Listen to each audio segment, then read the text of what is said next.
Ganito kadilim ang bahaging ito ng Rizal Park sa Maynila nang abutan ng GMA Integrated News ilang oras matapos ang Noche Buena. Walang katao-tao dahil sa pag-ulang naranasan mula pa kagabi.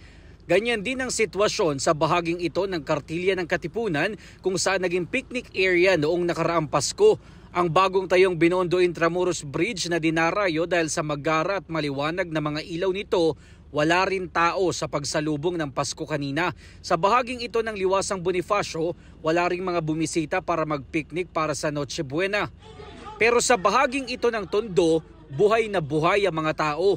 Kahit maulan, todo hataw ang mga kalalakihang ito. Dito naman sa bahagi ng Moraita, idinaan sa kantahan ng magpipinsang ito ang pagdiriwang sa Pasko. Ang pamilyang ito naman, nagpalaro naman sa loob ng kanilang bahay. Marami pa rin naman daw paraan para sumaya sa kabila ng nararanasang pag-ulan ngayong araw ng Pasko.